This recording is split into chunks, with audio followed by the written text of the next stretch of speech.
एक गुंडा को गुंडा कहना ये तुम्हारी औकात है? गुंडे बदमाशों के दम पर तो थाना तैनात है। आजकल सफेद पोस्ट नेता ही तो कानून बनाते हैं। पुलिस वाले तो थाली के बैंगन हैं, उनके इशारे पर लुढ़क जाते हैं। वो सर्वशक्तिमान हैं, वही सब कुछ करवा रहे हैं। पुलिस और न्यायालय जैसे मुख्य विभाग वही तो चलवा रहे हैं। शुगर वालों की बस्ती में अब हलवाई नहीं रहता। शुगर वालों की बस्ती में अब हलवाई नहीं रहता। जहां सरदार रहते हैं वहां नाई नहीं रहता।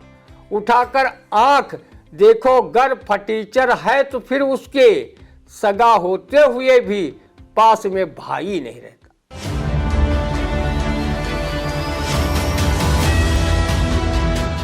नमस्कार, मैं हूं निशांत गुप्ता। स्वागत है आप सभी का हमारे खास कार्यक्रम रंदा में।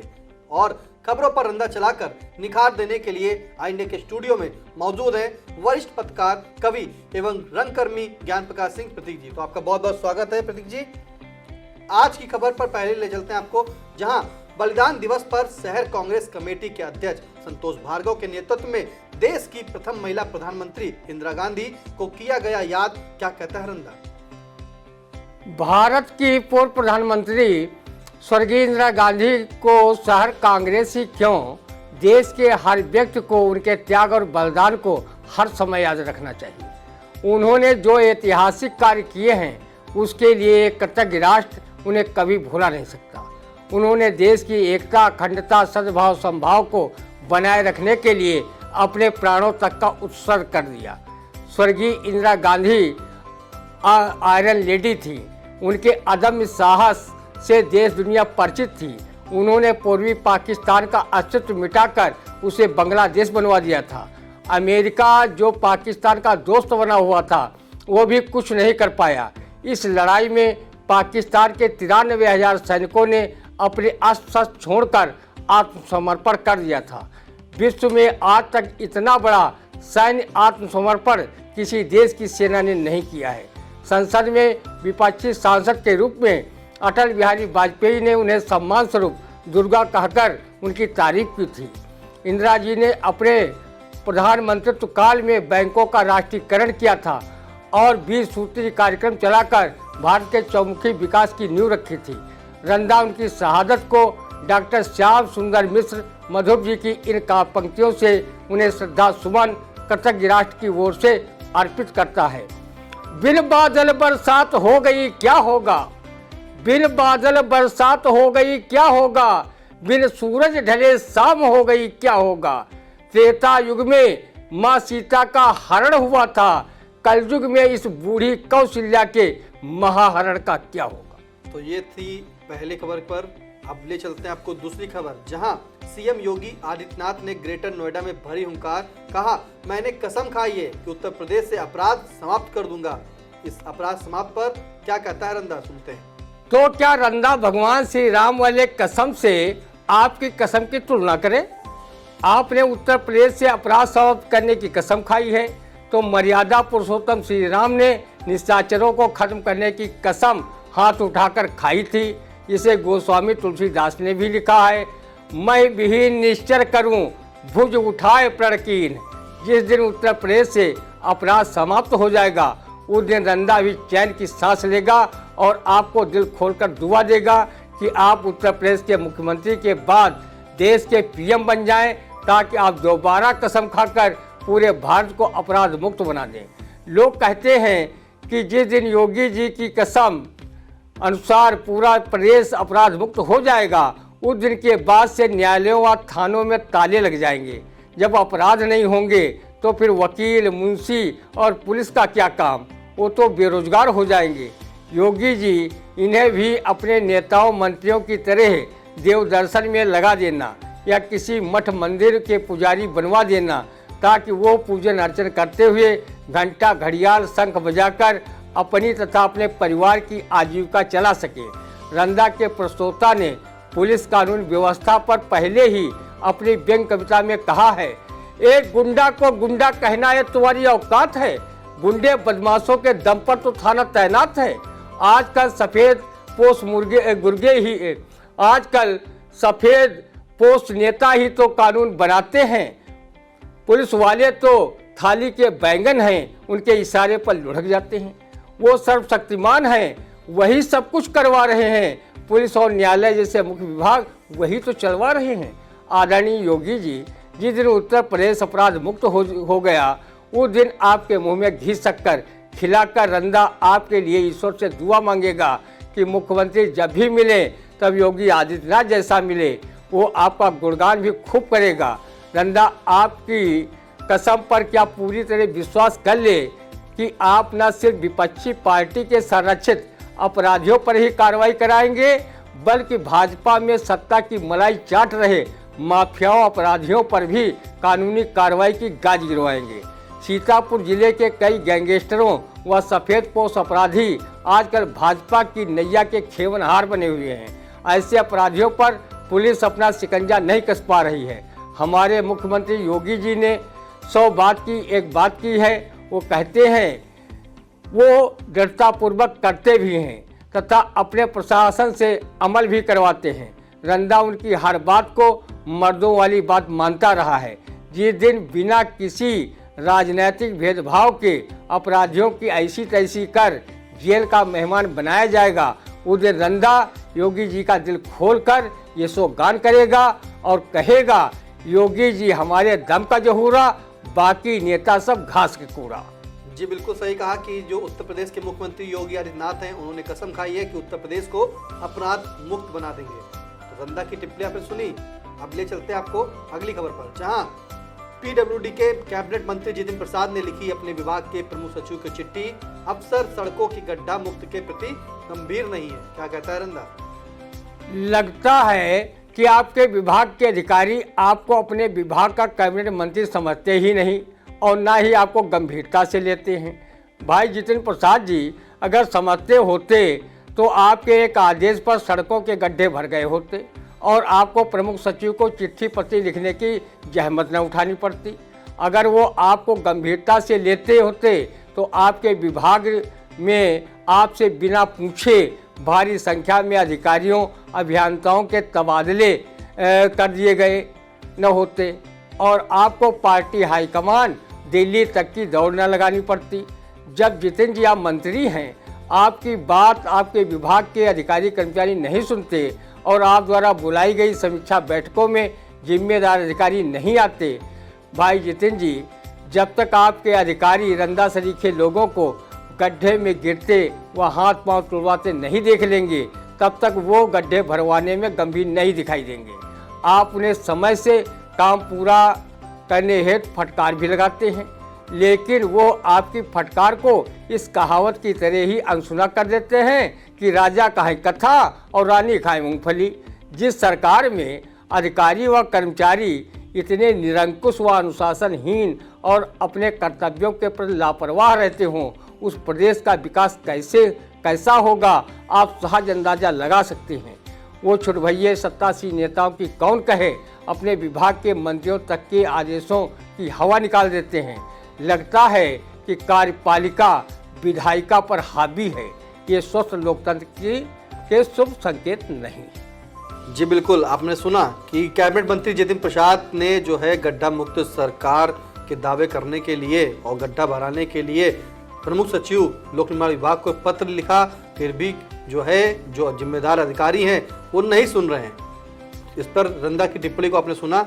अब ले चलते हैं अगली खबर पर, जहां रालोद प्रमुख जयंत चौधरी ने कहा कि आजम खान की विधानसभा की सदस्यता खत्म तो भाजपा विधायक विक्रम सैनी की क्यों नहीं।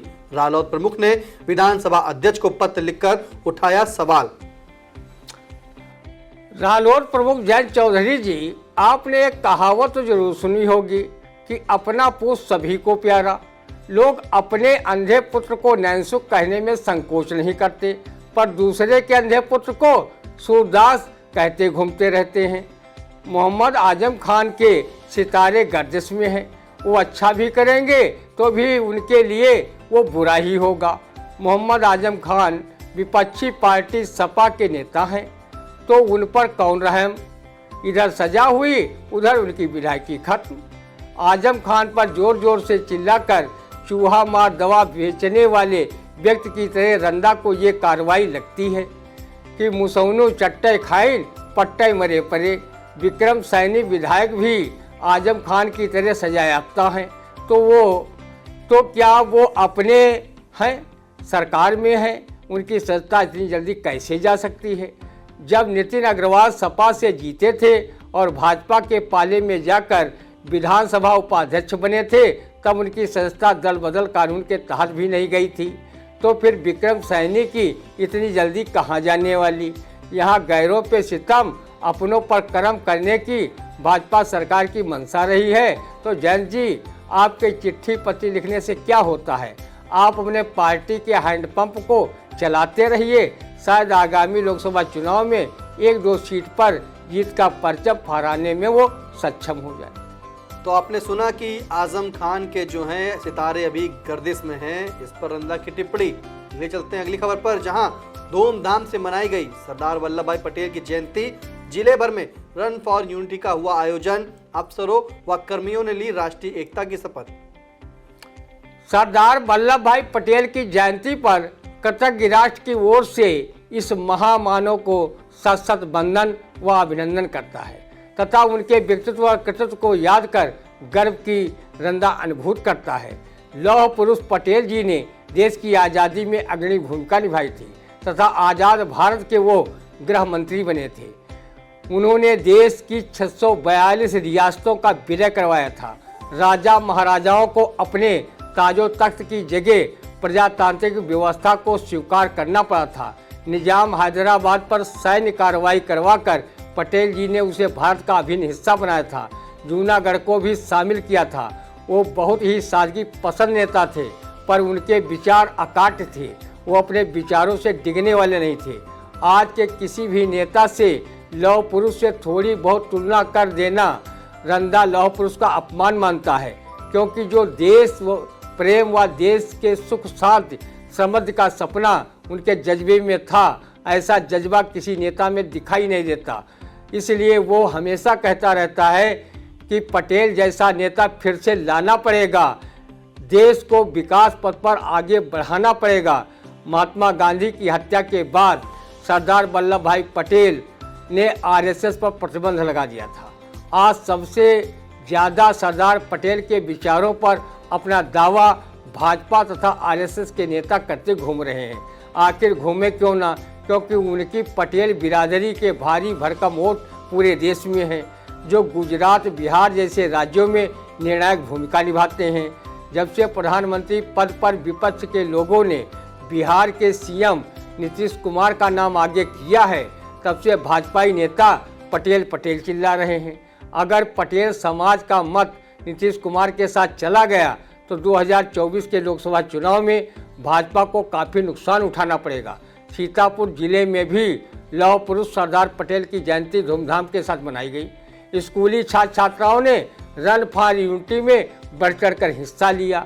सिर्फ रंदा का प्रस्तोता ही अपनी एक टांग में राड पड़े होने के कारण रन फॉर यूनिटी में नहीं दौड़ पाया, किंतु वो बिना दौड़े ही अपने मानस पटल पर यूनिटी की दौड़ लगाता रहा। पटेल जयंती पर अफसरों व कर्मियों ने राष्ट्रीय एकता की शपथ खाई। ऐसे अधिकारी कर्मचारियों को रंदा का सुझाव है कि वो राष्ट्रीय एकता की शपथ के साथ साथ कहीं घूस न खाने व विकास कार्यों में भ्रष्टाचार न करने के भी शपथ खा लेते, तो रंदा उन्हें सच्चा पटेल भक्त व देशभक्त मानने पर विवश हो जाता। जी बिल्कुल, आपने रंदा को सुना कि जहां पर पूरे देश में किस तरह से भाजपा व आरएसएस ने सरदार वल्लभ भाई पटेल की जयंती को मनाया है। ले चलते हैं आपको अगली खबर पर, जहां तबादला रद्द होने के इंतजार में 4 माह से घर बैठे हैं 190 डॉक्टर।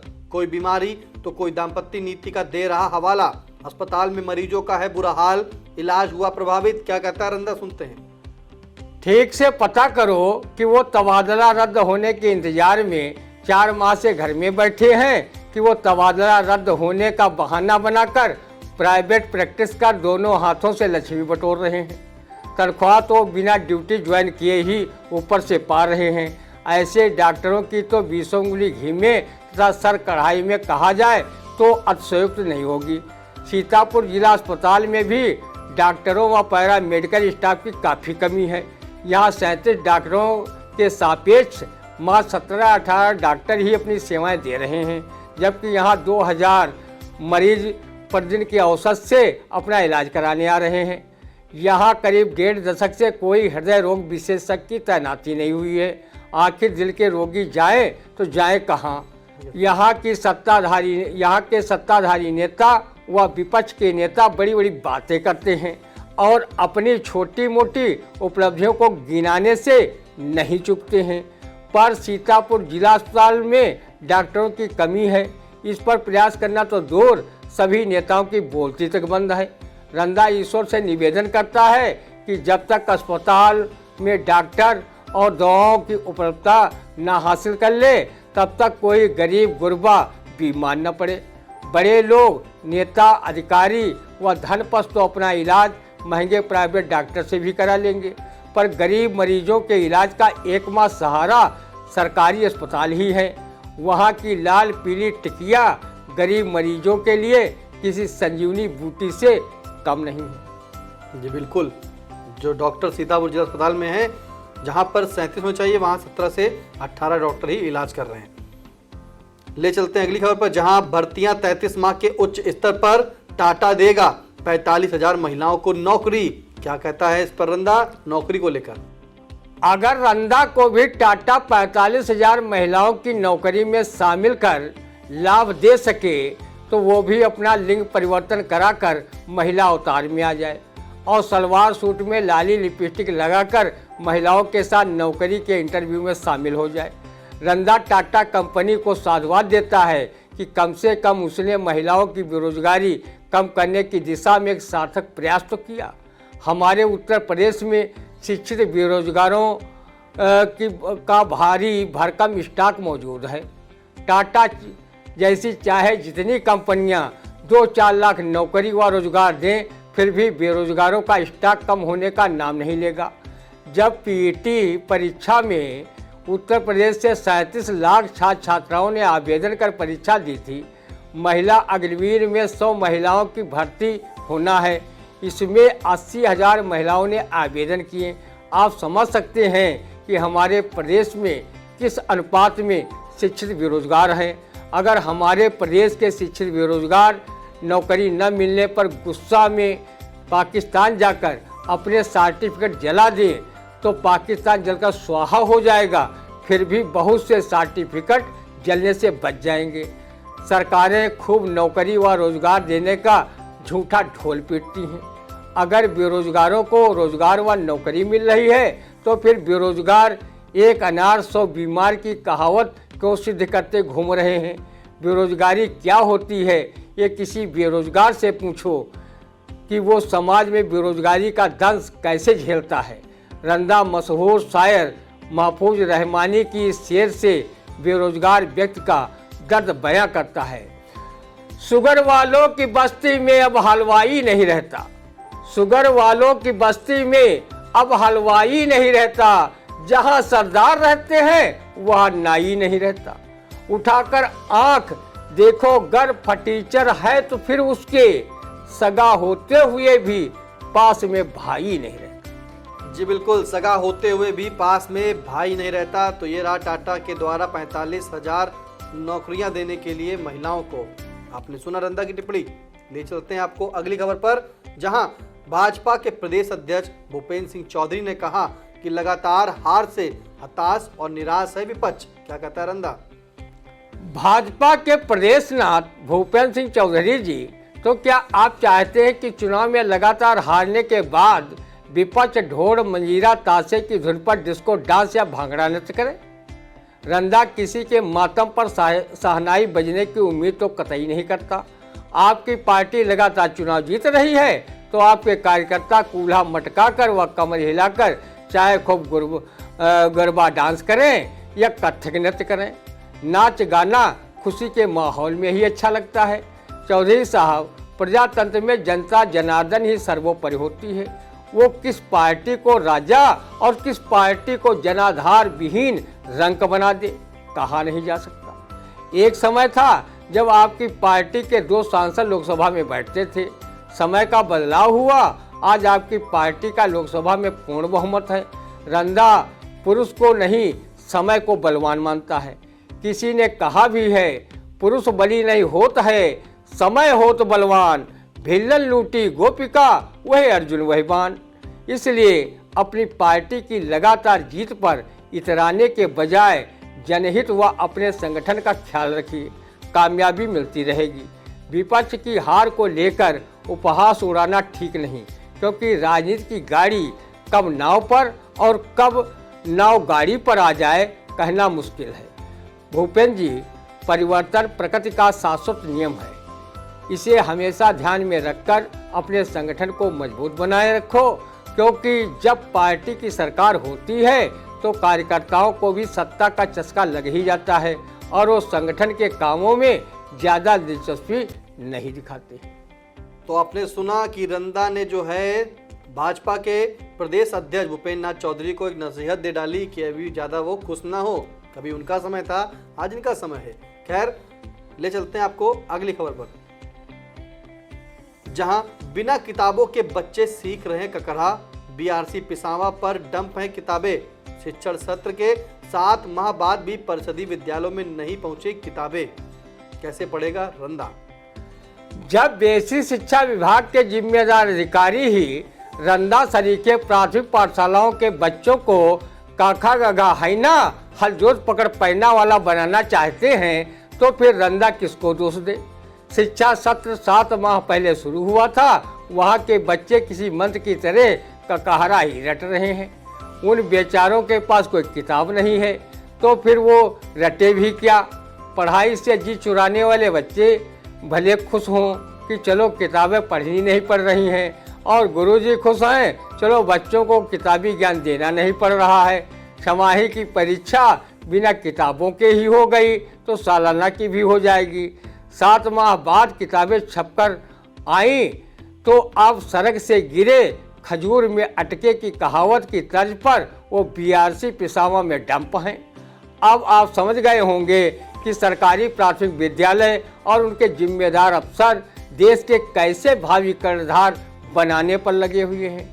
इन स्कूलों की पढ़ाई का असर क्या होगा, जहां पर बच्चों के पास किताबें तक उपलब्ध नहीं हैं। जब सरकार एक एक कर सरकारी संस्थान प्राइवेट हाथों में सौंपती जा रही है, तो इन स्कूलों में भी प्राइवेट कंपनियों को हवाले कर दे, ताकि बच्चों के भविष्य के साथ इतना बड़ा खिलवाड़ न हो सके जो सरकारी व जिम्मेदार अधिकारी मौजूदा समय में कर रहे हैं।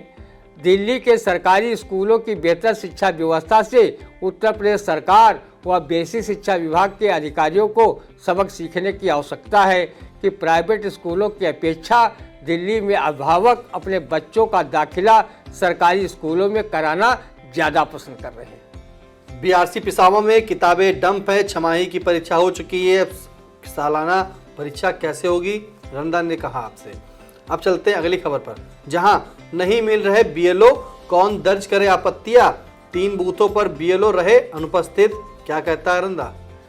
बीएलओ सरकारी कर्मचारी हैं। अगर सरकारी कर्मचारी मौके पर मिल जाए, समय पर काम पूरा हो जाए और वो जनता को काम के लिए बीच चक्कर न कटवाएं, तो फिर सरकारी कर्मचारी काहे के। जब शिकार के समय कुतिया भी मटर गश्ती करने लगती है, तो ये तो सरकारी मुलाजिम है। हो सकता है वो सरकारी कार्य से बड़ा उनका कोई निजी काम पड़ गया हो।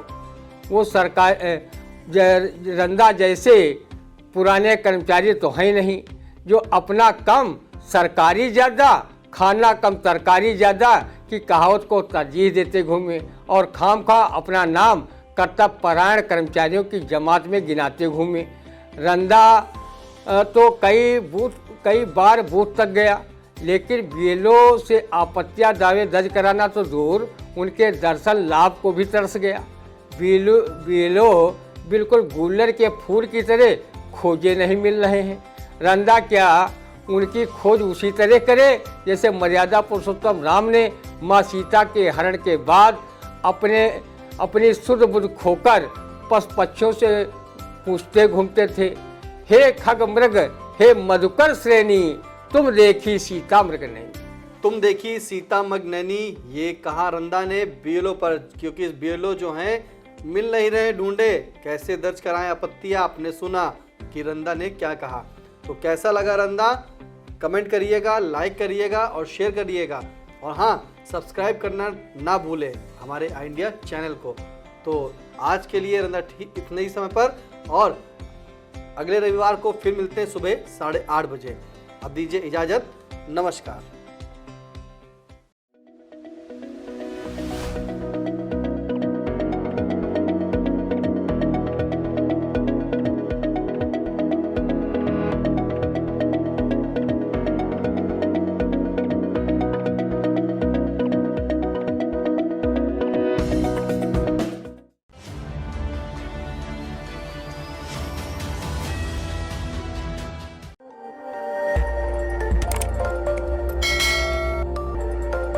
खबर आपकी, नजर हमारी। देखते रहिए आई इंडिया।